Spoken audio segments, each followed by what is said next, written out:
At the end of the 19th century, the Danish king Christian IX and his queen Louisa succeeded in marrying their 6 children into the leading European royal families, and Christian IX thus became known as the father-in-law of Europe. Today, his family is found all over Europe, and quite exceptionally, these royal descendants have chosen to come together and talk about their family's incredible story, which they know from letters and diaries, and from the stories that have been passed down to them through the generations. In addition, the family has also made private photos and films available, many of which have never been seen in public before. This episode is about Christian IX's 2 youngest children, Thyra and Valdemar. The relaxed Valdemar turned down numerous offers to be king. He married a tattooed French princess, with whom he had many disobedient children. She taught me how to roll small balls out of the bread and to shoot them off into other people's champagne glasses.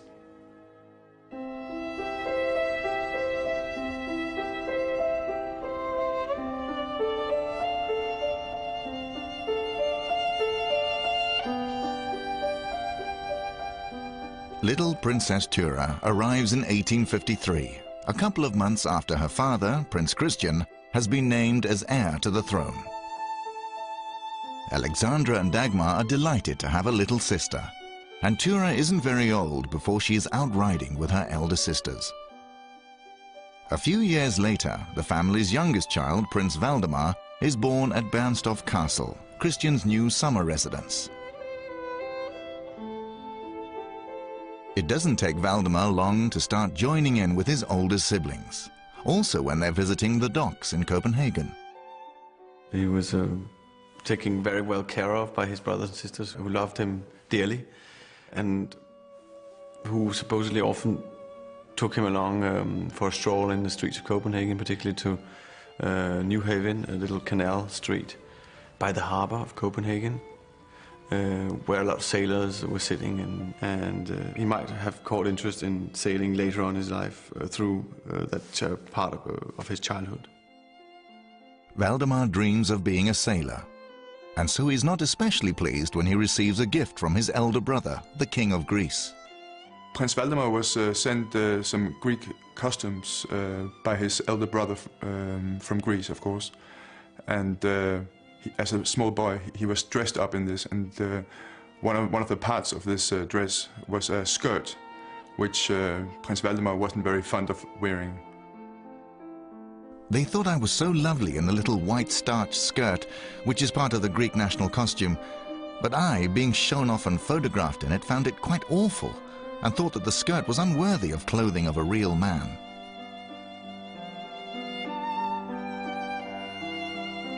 Valdemar and Thyra are educated at home. Like her sisters, Thyra has inherited Queen Louisa's artistic talents, and she can often be found in the Queen's studio, where she loves spending time with her paints and brushes.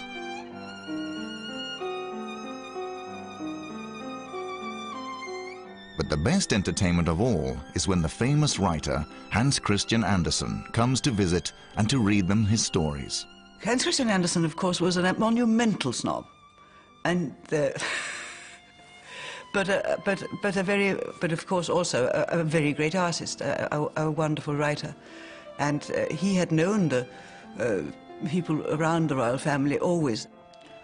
They went to visit him, and he was asked to come and to read his stories, and he dedicated many volumes of his books to members of the royal family. Hans Christian Andersen had been to Amalienborg for dinner, and he didn't feel very well, which happened once in a while. The next morning, the king was feeling worried about the health of Hans Christian Andersen, so he went in the carriage with his son, Prince Valdemar. And when they arrive at Hans Christian Andersen's house, the writer is immensely moved. I was moved. Tears came to my eyes. He affectionately shook my hand and said that I looked better than he had thought, and that I wasn't wearing my teeth suited me much better than the false teeth I had worn. It's exciting to visit Hans Christian Andersen, especially because the writer's house is located in New Haven, where the sailors sit and tell their tales. Yet Valdemar still has to wait a year or two before he can begin his maritime education. Tura makes her social debut at 17 and begins to attract the interest of a number of foreign princes. Tura writes to her sister Dagmar in Russia. Can you imagine anything as awful as turning 17? It's absolutely awful becoming this old. If you were here, we could enjoy ourselves. I feel so immensely lonely. Poor little me. Tura's sisters have already married well, one to the heir to the British throne and the other to the heir to the Russian throne. And Queen Louisa knows that it will be difficult to find an equally good match for Tura. I think she was not the nicest of these three sisters, but I think the most interesting. Whilst her parents debate who she should marry, Tura falls in love with Wilhelm Marker, an army officer. And he is equally smitten with a young princess. Queen Louisa is aware of the romance, but sees it as nothing more than a youthful fling.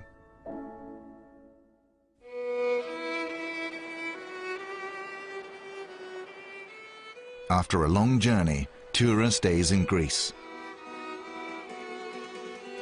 Back in Denmark, a family council has decided that the official reason for Tura's journey is to visit her elder brother, King George of Greece. Yet her journey has been undertaken for an entirely different reason. The 18-year-old princess is pregnant. Tyra had a daughter, a daughter, before she was married. And the father was an officer of the guards. It's not something you boast about, but we've heard about it, at least in the Danish family. Reports from Athens that Tura is not well worry Christian IX, and together with Valdemar, he decides to travel to Greece. Tura's daughter is put up for adoption at birth, and after Tura has recovered, the family travels to Rome. They stay here for the next couple of months, and Tura is doing very well considering her situation. The Crown Prince of Hanover is also here. He's really very nice, except that he has no nose. Back in Denmark, Wilhelm Marker is distraught at having placed his princess in such an untenable situation, and he decides to take his own life. In Rome, Tura breaks down when she finds out that her beloved is dead. At the same time, she is also diagnosed as having typhoid. Queen Louisa is extremely concerned. I am sitting in semi-darkness at Tura's side. She is calm, but weak, though the doctor says her pulse is good. The fever is stronger today.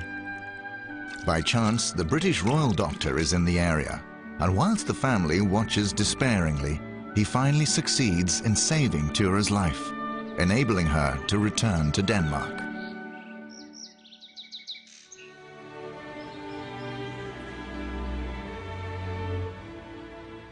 Home safe, a highly respected suitor announces his intentions.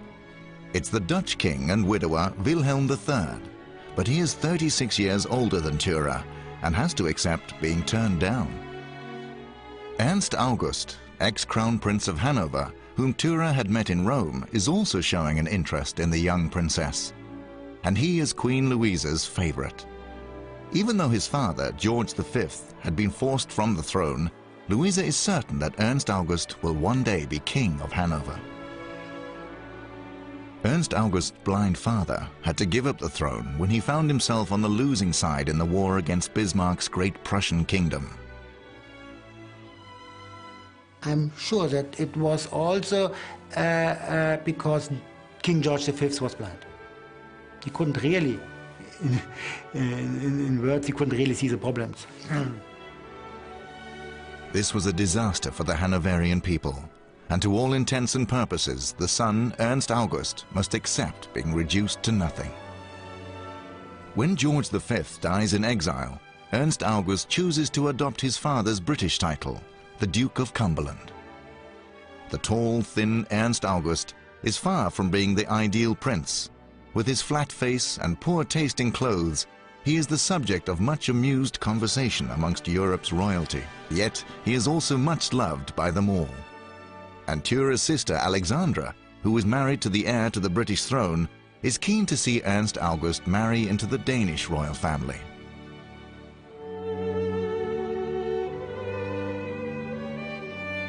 During a family visit to Germany in 1878, Queen Louisa announces that she has to attend a consultation with an optician.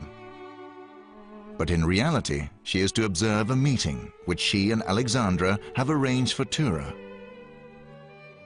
Tura is very excited. She is to have a secret meeting with Ernst August. Mama whispered to the whole family that she had an appointment with an eye doctor in Frankfurt, and accompanied by unbelievably many apologies, the three of us calmly left.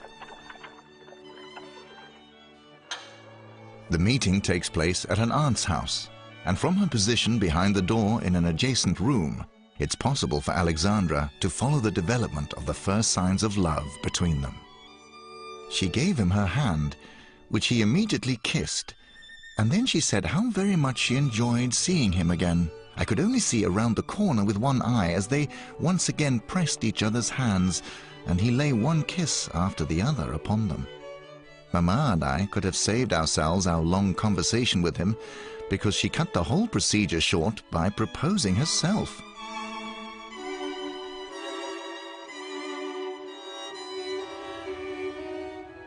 Britain's Queen Victoria has earlier attempted to marry off one of her sons to Tura, but was turned down. And now Queen Victoria exclaims that Tura's engagement is completely without foundation. She believes that Ernst August is a prince without a kingdom, without a fortune, and without a future. She has very little positive to say about Tura either. Her eyes are beautiful, but I have never seen such an awful mouth without a chin, and such a thick, flat nose. Her figure is bony, and she moves very clumsily. Tura marries Ernst August at Christmas. The wedding is held in Copenhagen.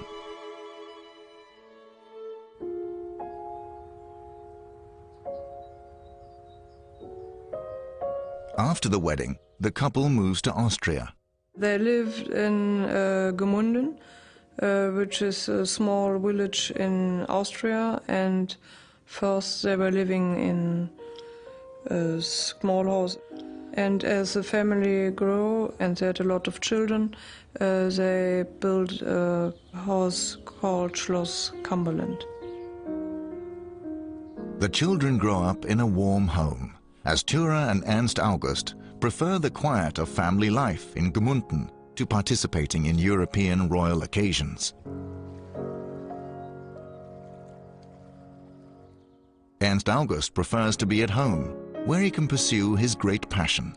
He was a great shooter and a hunting enthusiast, and did particularly hunting in Austria for the chamois or the gems in the highlands.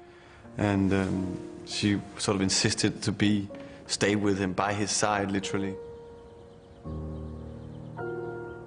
Tura is only occasionally able to persuade her husband to make the journey to Denmark, where the rest of the widely dispersed family chooses to gather.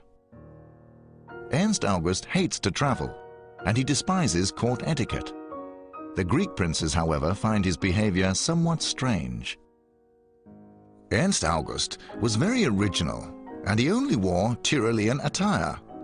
When he very rarely ate at the court in Denmark, he changed back into his Tyrolean clothes the moment the dinner was over. Tura loves spending time with her family in Denmark, and she enjoys playing the piano, eight-handed, together with her sisters and her mother.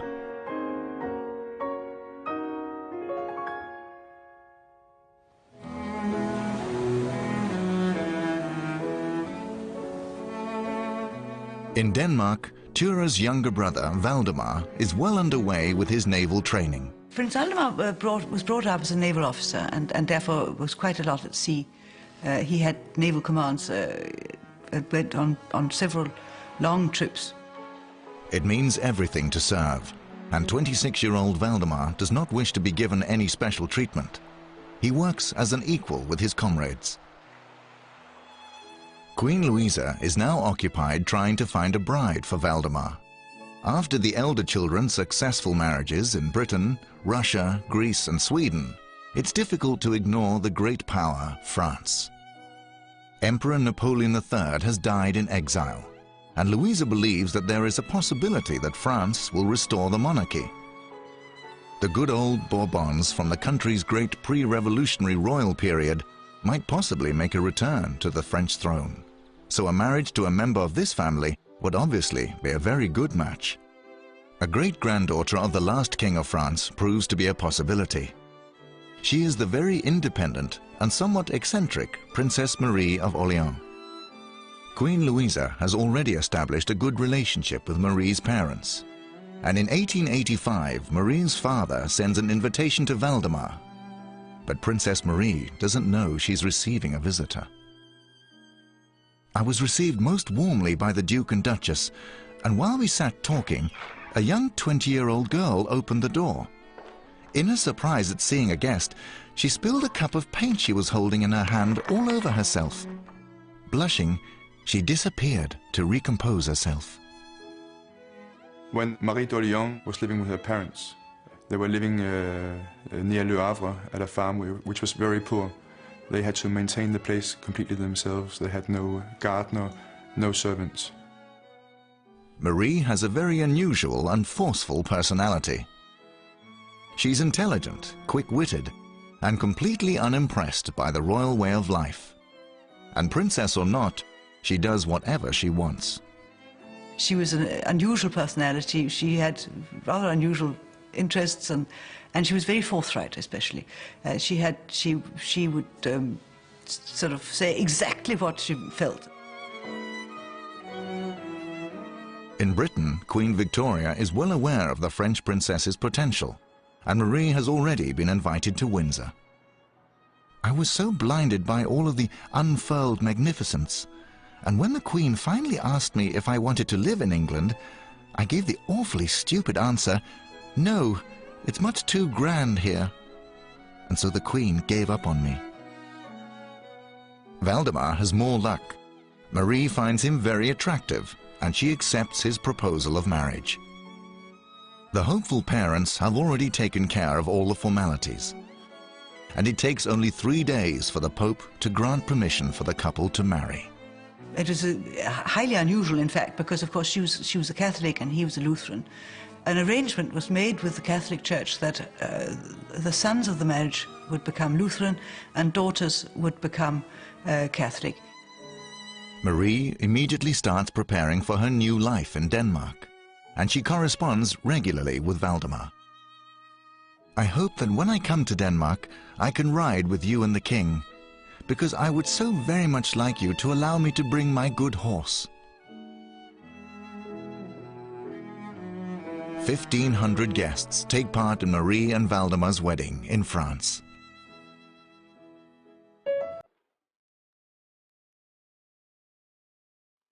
Marie and Valdemar arrive in Copenhagen as newlyweds.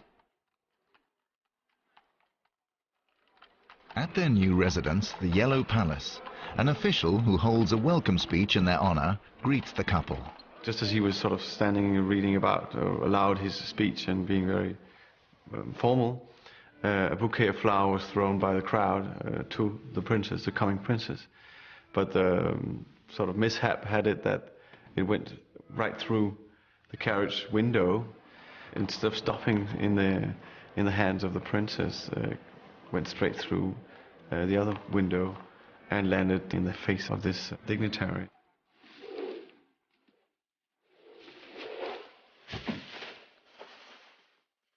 This is the first opportunity Copenhageners have had to hear Marie's spontaneous laughter.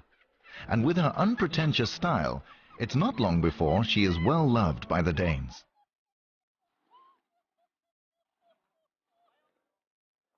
A year after the wedding, Valdemar announces to Marie that he has been given the opportunity to take over the Bulgarian throne. Valdemar's brother-in-law, Russia's Tsar Alexander III, has had enough of the sovereign prince of Bulgaria, who is taking more and more liberties. Yet Valdemar turns the offer down. His wife, Princess Marie, there was no way you would drag her down to Bulgaria. Prince Valdemar has no great desire to be king of Bulgaria either.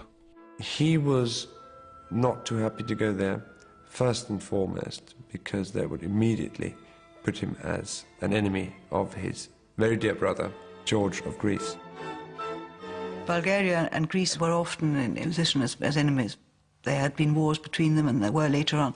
And I'm sure that the two brothers felt that situation would be an impossible situation for them.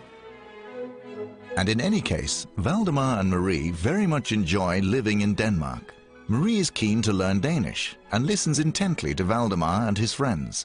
As some of these friends were from the Navy and it was quite a dirty language, very rough, she of course learned that. And once in a while when she was out with people, she said something in Danish and people were shocked of her tongue. When other members of the family are visiting from abroad, Marie teaches her nephews, the heirs to the Greek, Russian and British thrones, how to play a decent game of cards. And she has her own very individual way of dealing with royal etiquette when it comes to playing the piano. Once, when I was asked to play, I did it in such a way that I put the musical part of the family to shame. I was never asked to repeat the experiment.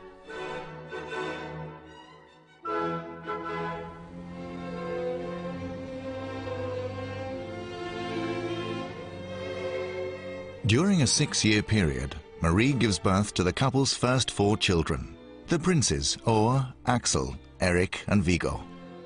After the birth of Viggo, Marie's doctor prescribes some pain-killing morphine for her. Marie subsequently finds it difficult to control her consumption of the drug, and only the family is aware of the real reason for her lengthy period of rehabilitation in the summer of 1894. In Russia, Valdemar's sister-in-law, Dagmar, is worried about Marie's condition. Just as long as she hasn't started drinking again, which she fortunately otherwise had stopped doing. Poor Valdemar, I feel so terribly sorry for. He must be desperate in every way. But with God's assistance, it is only temporary, and I hope she will recover completely and never again touch the gruesome morphine which ruins your health. After an absence of 3 weeks, Marie is clearly well on the way to recovery when she returns to Copenhagen. The following year, Marie gives birth to the couple's last child, little Princess Margrethe. Their nickname was the naughty children from the Yellow Palace. That was because they were not always very well behaved. And Marie has more than enough to do trying to keep control of her lively sons when they take their annual family portrait. One day, the naughty ones are invited to tea with their distinguished aunts, the Queen of England and the Empress of Russia, who have a summer residence north of Copenhagen. They leave by train, dressed in newly washed and pressed white sailor outfits. And they crawled over the carriages until they came to the tender, and then they bombarded the stoker with coal, and he didn't approve of it, so he bombarded them with coal. The naughty ones are not easy to control at home either. They are looking forward to winter, when the winter double glazing is put up in the Yellow Palace. They ask one of the servants to open a top window. As soon as he is up there, they close the second window, so he's in between them and cannot get out. And he was actually there for quite some time. The marriage does not change Valdemar's lifestyle, and he continues his naval career. His cruises take him to the West Indies, Constantinople, India, China and Japan, where he successfully represents Denmark. When he is finally home with Marie, the house is always full of visitors, and the guest book reveals a somewhat non-traditional royal existence. they saw actors, painters, and generally people from the artistic world. They must have had a very entertaining life in that sense, because they really knew everybody who was on stage during those years, literally on stage, but also whoever was hip. And it's always exciting spending time in Princess Marie's company. She also has an extraordinary artistic talent. She was a very good artist, very good artist. She painted especially watercolors, and especially fruits, flowers. And she's made some marvelous paintings of mushrooms, marvelous mushrooms, really beautifully done. Her artistic talents are not limited to painting alone. Mostly she designed for the Royal Porcelain Factory a series of exotic animals, such as a hippopotamus. Is probably the best known artifact from her. As the wife of a sailor prince, Marie has an anchor tattooed on her left arm.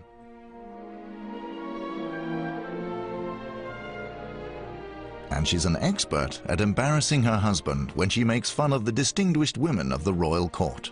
Princess Marie used to call the ladies-in-waiting, which in French is dames d'honneur. She called them dames d'horreur, which is the horrible ladies. Marie is happiest away from stiff royal etiquette, and she thoroughly enjoys her daily rides on her horse, Boy. My grandmother enjoyed riding very much, and she also had a lady's saddle made for a bull, so she also tried riding a bull, which was rather extraordinary. I think she was much admired, and I think people enjoyed this very different sort of person that she was. When Marie hears that one of Copenhagen's lonely eccentrics has died, she turns up unannounced at the funeral.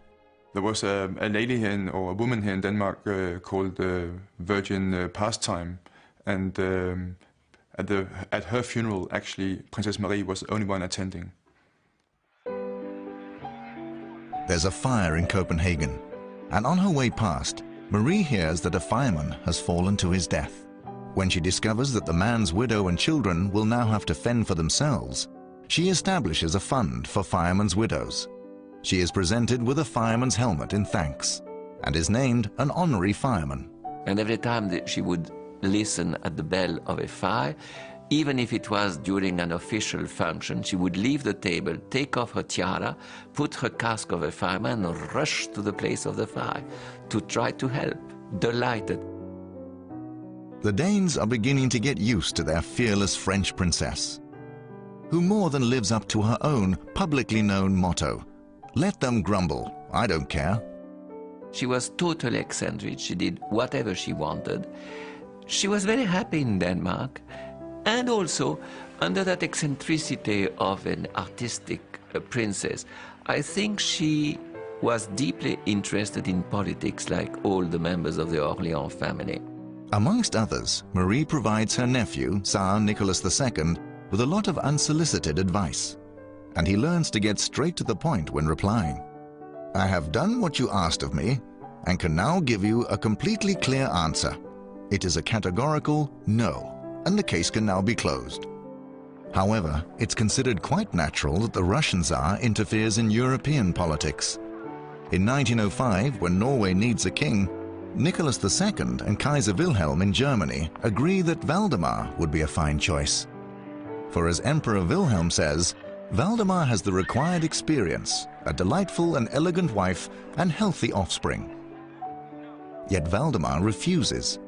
Instead, he would like to see the task passed on to his nephew, Prince Karl. Valdemar really has no other ambition in life than to be a sailor prince.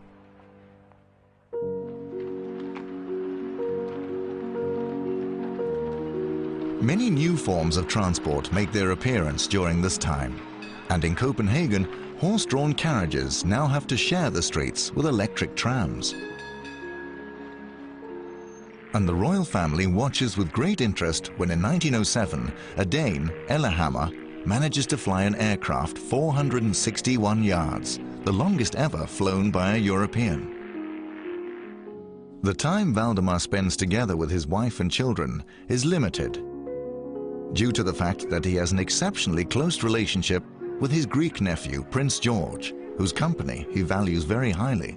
George, or known as Goggy or Uncle Goggy in the family, was very, very close to Prince Valdemar, and they went everywhere together. They were very firm friends.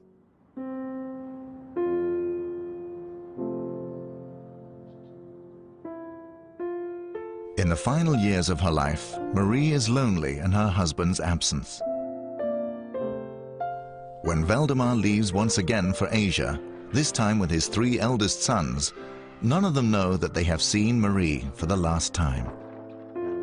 Marie is ill, and when Dagmar visits her sister-in-law, Marie appears to be very confused. From the first moment, she didn't recognize me. She sat on the bed in a shift and bare feet and insisted on dressing to go hunting. The illness has affected her mind completely.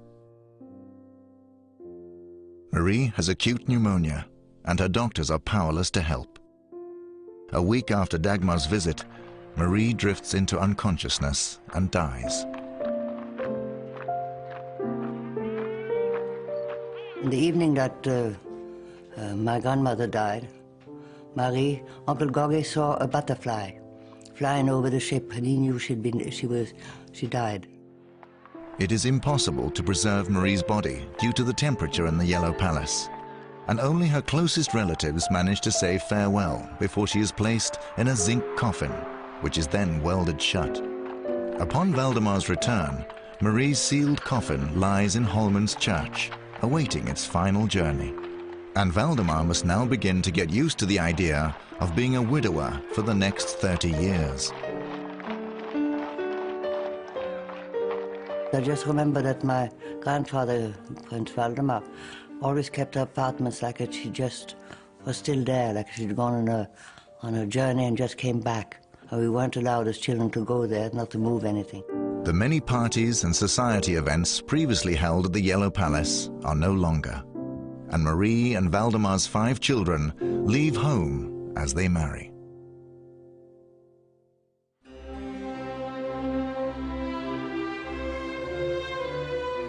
The eldest of Valdemar and Marie's sons, Ower, has inherited his mother's Gallic temperament. And without consulting his father, he marries an Italian duchess in Rome in 1914. Valdemar immediately demands a meeting with his son. The first thing he did was to slap Prince Owe's face, but then he turned around to his future daughter-in-law and congratulated her. The marriage does not work out, and Ower loses his fortune when Denmark's largest bank collapses in 1922. He yearns to get away and joins the Foreign Legion, in which he serves until dying of pneumonia 18 years later.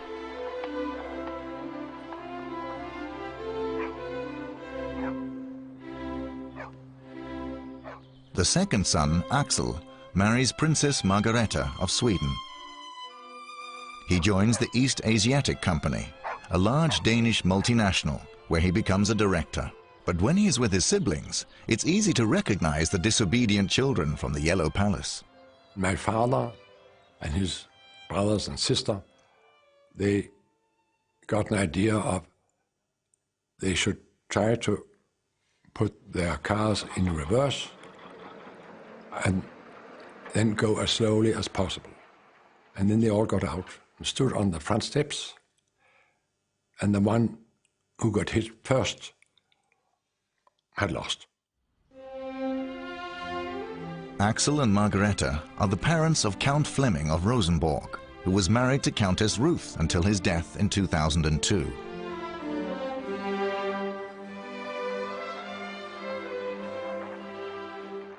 Viggo has a very close relationship with his brother Axel, who he often holidays with in Sweden. Viggo becomes an army officer and marries the immensely wealthy American Eleanor Green, but the couple have no children. The social couple, who are known as Prince and Princess Viggo, remain in Denmark.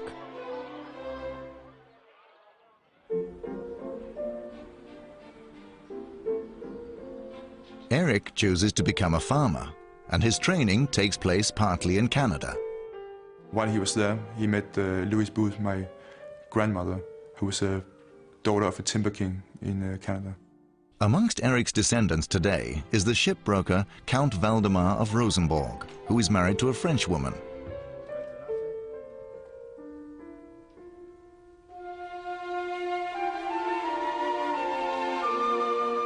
The daughter, Margrethe, marries the French prince René Bourbon-Parme and settles in Paris. During the Second World War, they escape with their children to the USA, where Margrethe finds employment in an exclusive hat shop. One day, the Norwegian Crown Princess Märtha comes into the shop looking for a new hat. While she's trying on a new hat, she places her own hat on a nearby chair. Another lady came in and put it on, you know, looked at it like that and all that. So Mommy said, "Oh, doesn't it suit you?" So then the lady said, "It's very nice. Can I buy it?" So Mommy, of course, said, "Of course," you know, and said the price of it and all that. And on Märtha was on the other side, trying hats on the other side. Then when she had to leave, she said to Mommy, "But where's my hat? I had a hat when I came. There's something going on here," because they were cousins. So Mommy said, "I'm awfully sorry. I made a good deal with your hat." Jean and Märtha didn't get a hat, but laughed. Margrethe remains the family's always entertaining favorite aunt. We used to laugh a lot at her and the way she spoke and the way she told stories. And I think as small children we looked up to her because she had a sort of quite a naughty twinkle in her eye. Even in old age, Margrethe loves nothing more than disrupting the great royal occasions of the day. I remember at a rather grand dinner at Fredensborg, I sat next to her and she taught me how to roll small balls out of the bread and to shoot them off into other people's champagne glasses. And I remember when she did her, I wouldn't say coup de grace, but her bullseye shot. She hit my father's champagne glass just by the time he was taking it, so that, and he knew exactly where to turn to. That was what shocked me most. It wasn't to me, it was to her. Since 1948, Margrethe's only daughter, Anne, has been married to another of Christian IX's descendants, Michael, the former king of Romania.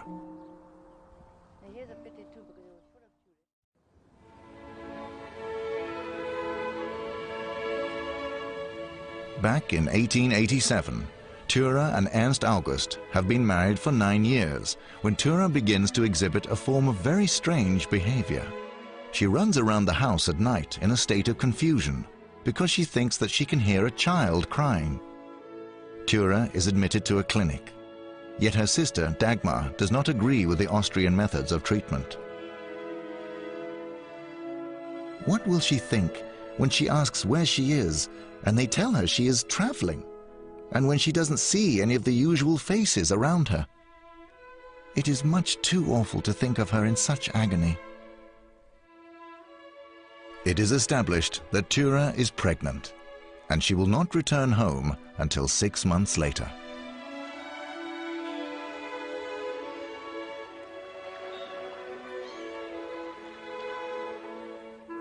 Ernst August is now easily annoyed and irritable. He also suffers from the occasional anxiety attack, and Tura has to sit and calm him for hours on end. The Duke of Cumberland had a skin illness, and he couldn't use new clothes. They must have been used at least a year in advance by a servant. Dagmar comes to hear of Ernst August's problems.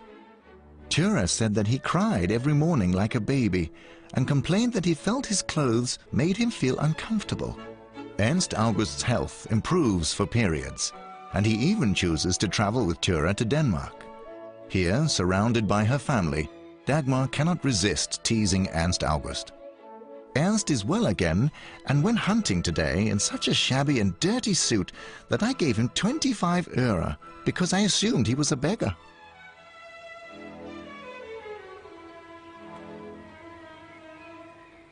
Members of the Danish royal family have always been very keen on games, and croquet has been played at the summer gatherings for many years.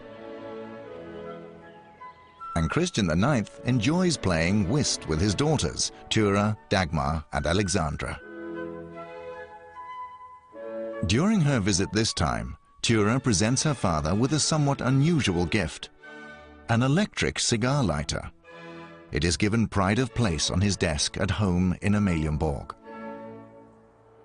Tura's brother, Frederick VIII of Denmark, dies in 1912, and a few days later, Tura and Ernst August receive some shocking news about their eldest son, George. Being a very close relative to King Frederick VIII, he has to go to the funeral. On his way to Copenhagen, he has a car accident. He is killed, and obviously his younger brother, Ernst August, then becomes the head of the family, and that's how the Hanover family have continued as of today. As the accident has taken place in Germany, Kaiser Wilhelm organizes a guard of honor, and Tura and Ernst August politely send their youngest son, who's also called Ernst August, to Berlin to represent them and thank the Kaiser for his efforts on behalf of their dead son. Whilst in Berlin, the 25-year-old Ernst August falls in love with the Kaiser's daughter, Victoria, and a wedding is soon arranged. Yet it is difficult for Tura and Ernst August to accept that their son is now marrying into the family that forced the Hanoverians from the throne. The Cumberlands have suffered much at the hands of the ambitious Kaiser, and there can never be a happy reconciliation between the families.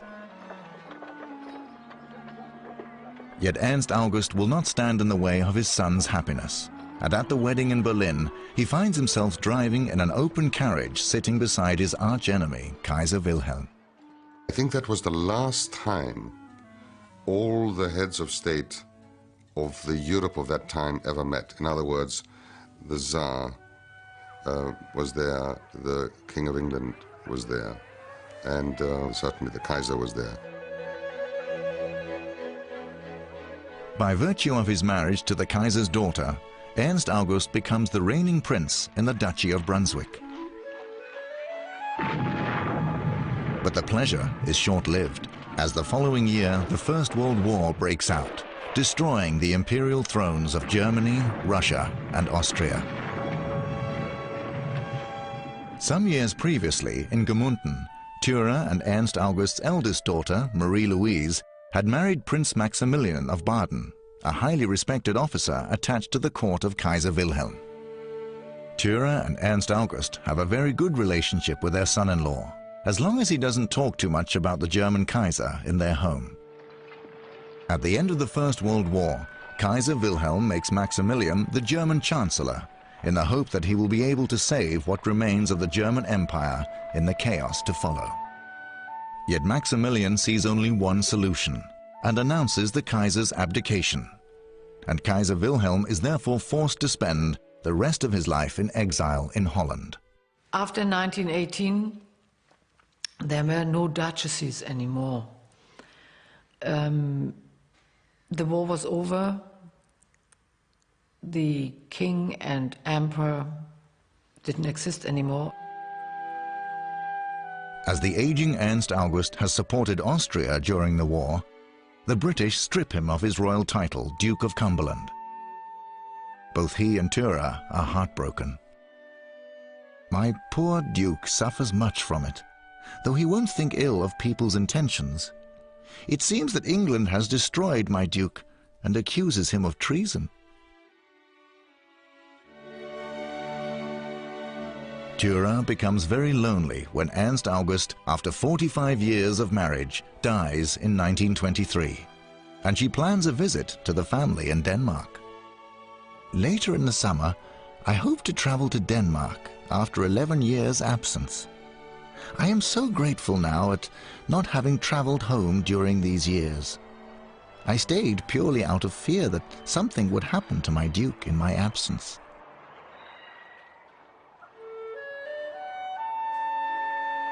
In Gmunden, Tura moves out of Schloss Cumberland and into a smaller residence close by. And Tura's new residence becomes a place for her children and grandchildren to meet.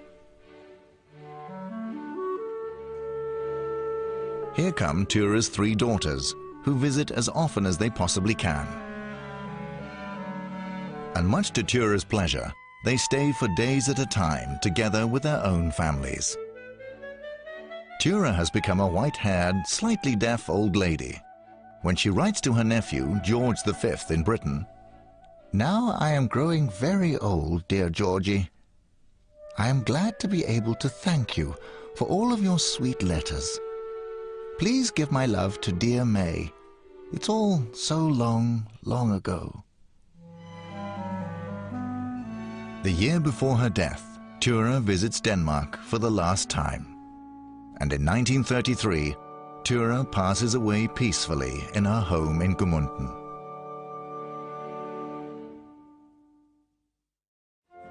Among Tura's descendants is her great-grandson, Prince Heinrich of Hanover. He is a businessman and lives near Hanover together with his wife and children.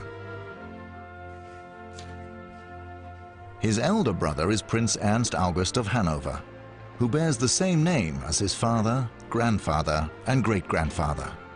He is married to Princess Caroline of Monaco. The couple both have children from previous marriages, as well as their own daughter, Princess Alexandra.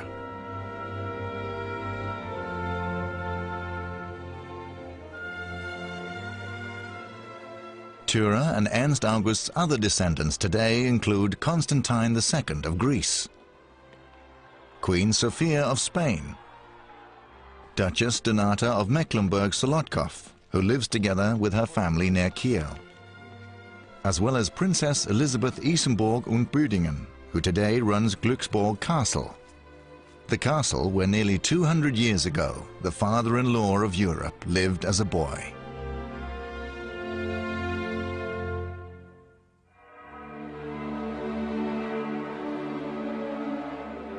In 1939, the last of Christian IX's children, Prince Valdemar, the man who did not want to be king, dies peacefully after a short illness, aged 80. Valdemar became known in his older days as the uncle of all kings.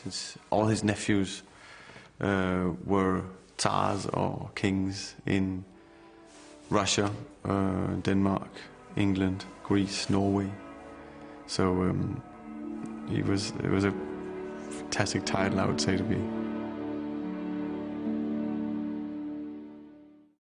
When Europe's royals meet today, the great majority of them come from the same family, a dynasty that can trace its roots back to the Danish King Christian IX, the father-in-law of Europe.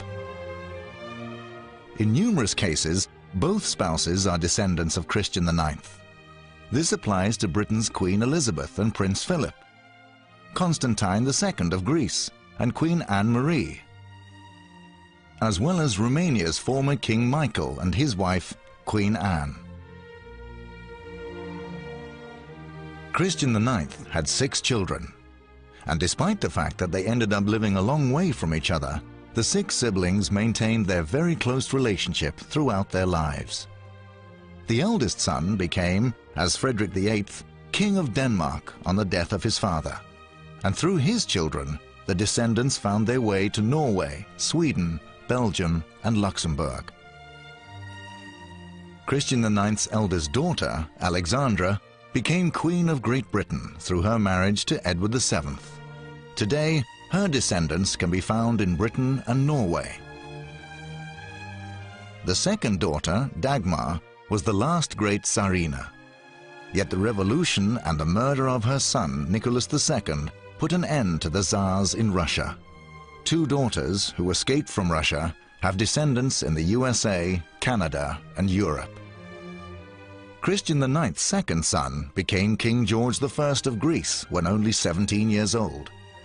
Today, Greece, Italy, Yugoslavia, and Romania are without a crowned head of state, but not without a royal family.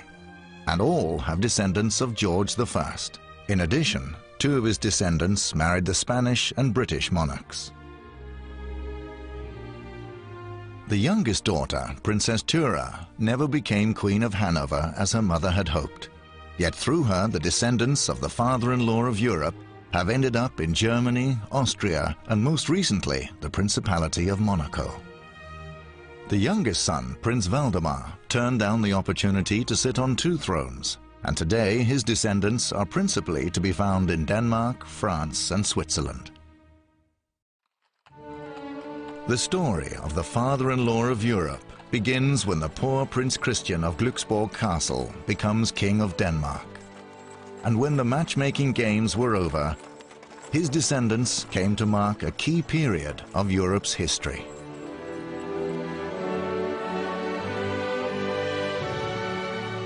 From a time of dynastic politics to today's modern Europe, the descendants of the father-in-law of Europe have maintained their close ties across all borders.